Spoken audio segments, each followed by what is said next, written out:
Fate is cruel. But its cruelty reached its peak when a kind lady by chance witnessed a horrible crime. Criminals knew how important it was for them to hunt her down like an animal. But they failed to calculate the cruelty of this wild woman. Welcome back to Paramount Recapped. I don't have many subscribers, but your single comment is a ray of hope to motivate me.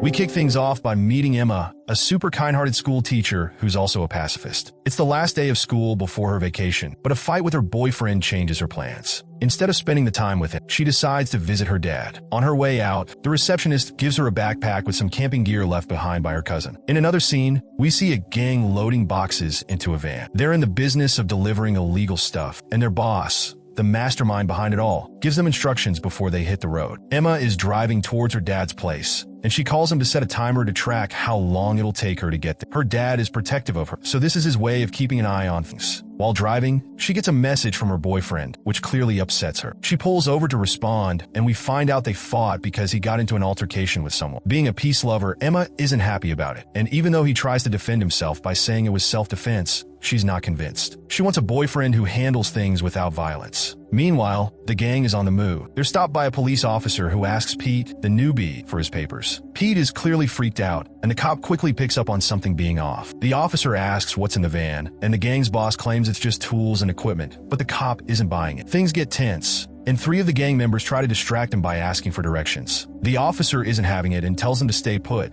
but they get out of the van and close in on him. Realizing things are about to go south, the cop orders them to get back in the van, but it's too late. They pull their guns, knock him out, and drag him to a hidden spot. As for Emma, her car starts overheating, and she can't get any cell service to call for help. Meanwhile, the gang drags the unconscious cop to a secluded area. They're not sure what to do with him since he's seen their faces, so they decide to kill him. The boss tells Pete, the newbie, that it's his responsibility since he's the one who caused the situation to escalate. Pete admits he's never shot a gun before, so the boss makes him practice by firing at some rocks. Emma, who's nearby, hears the gunshots and starts heading in that direction. She stumbles upon the scene just as Pete shoots the cop in the shoulder, leaving her in shock. She accidentally drops a bottle, which catches the gang's attention. Panicked, she runs, but the thugs quickly catch her and bring her back to the gang knows they need to kill her, but one of the guys, Bola, has other ideas and wants to have his way with first. The boss agrees, but makes it clear that whoever goes through with it will also be the one to kill her after. What the gang doesn't realize is that the cop is still alive. He starts crawling towards the police car, and Emma notices him. He signals her to stay quiet. As the gang argues over who will be the first to take advantage of Emma, the cop reaches the car. Bola takes Emma away and handcuffs her, but the officer manages to flee before Bola can do anything. The gang starts shooting at the cop as he drives off, but the boss grabs a rifle, positions himself on a hill, and shoots the cop in the head, finally killing. Emma, meanwhile, is desperately trying to get her hands on the handcuff key that's on her belt. After some effort, she manages to free herself. While running away, she recalls the self-defense lessons her dad taught her when she was younger. She climbs over a fence and makes her way back to her car, where she grabs a small bag from the red backpack her cousin left. Back at the scene, Bola realizes Emma's escaped, and the boss freaks out. He knows they're all in deep trouble if they don't find her and kill her. He orders the gang to split up and use their radios to track her down. At the same time, Emma's dad is getting worried because she hasn't shown up or called. He's waiting for her on the road, but there's no sign of her. When he tries calling her, he gets her voicemail, which makes him even more anxious. Emma is hiding, terrified about what might happen next. After a while, she calms down and starts rummaging through her backpack for anything that might help her survive. The gang finds her car and goes through her belongings, discovering her papers and personal information. They now know exactly who they're dealing with. The gang quickly figures out which way Emma went and informs Boss Mom. As Emma walks, she realizes she's leaving tracks that the group can easily follow. Spotting a hill in the distance, she comes up with a plan to confuse them by leaving extra footprints in other directions. Then she heads off in her chosen path. Meanwhile, a nearby farmer stumbles upon Emma's car and notices her documents inside. He calls out her name repeatedly, but gets no answer. The farmer is a good friend of Emma's father, so after seeing no one around, he goes to get phone service and contacts her dad. Her father, hearing the news, wastes no time and heads out to meet the farmer. The thugs reach the spot where Emma left the most tracks,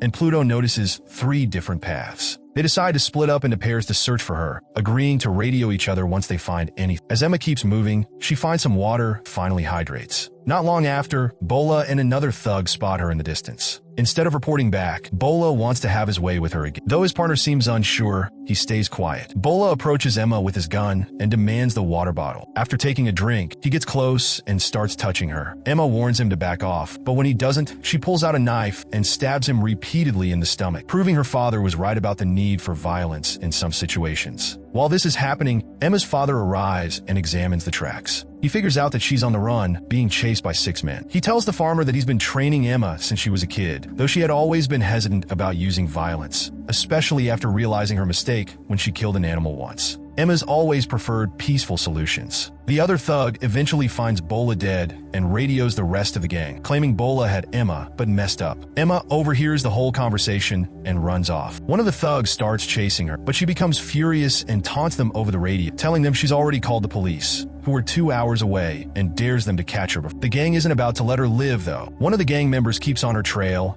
until she throws a heavy rock at his head. Thinking she's killed him, she gets closer, but the guy grabs her leg and starts choking. Struggling, she grabs the gun nearby and shoots him. The rest of the gang hears the shot over the radio and asks what happened. Emma casually replies that she's taken down another one, for more to go. Meanwhile, the gang is dealing with the effects of drinking tainted water, but Bossman orders them to push through the pain. They soon spot Emma again, and Bossman takes a shot at her, knocking her down. The gang cautiously moves towards her, but as they get closer, they realize she's still alive and rushing towards some abandonings. Bossman fires again, but misses, telling the others to finish her while he provides cover. The rest of the crew spreads out, unsure where she went. Emma finds a sharp piece of metal and waits. When one of the thugs walks in, she catches him off guard and kills him with the metal. Bossman, noticing Pete isn't pulling his weight, threatens to leave him behind if he doesn't find Emma. Pete heads into a shed, expecting to find a friend, but instead runs into Emma, who quickly disarms him and holds a knife to his throat. Pete, desperate, tells her he's a pacifist and begs for mercy. Emma softens and lets him go. However, as soon as Pete steps outside, he screams to the others that she's inside. Without hesitation, Emma throws a knife into his back before he can alert the rest of the gang. Bossman grows nervous when he radios his men and gets no response, so he decides to join them. One of the thugs, Baz, spots Emma entering a building and tackles her. She quickly switches tactics and taunts him, saying he's too scared to fight a woman. Baz drops his gun and brags about teaching her a lesson. They get into a physical fight, but Baz is weak from the bad water, while Emma is still going strong. She eventually grabs a metal object and beats him unconscious. After that, Emma faces the final member of the gang, Bossman. She tells him she only needs to finish him off. Bossman, still underestimating her, proposes they have a duel. Armed with 2 guns, Emma dives to the side and shoots him. Elsewhere, her father is waiting anxiously at home, watching the road, hoping for Emma to return. He breaks down, fearing he'll never see her again. But suddenly, his face changes when he spots someone approaching. Using the survival skills her father taught her, Emma managed to make it out alive, although she was shot in the shoulder. Luckily, the wound isn't fatal, and she stumbles toward her father. They embrace, and later we see her in the hospital. Emma has learned a lot about violence and self-defense, and she decides to forgive her boyfriend and patch things up with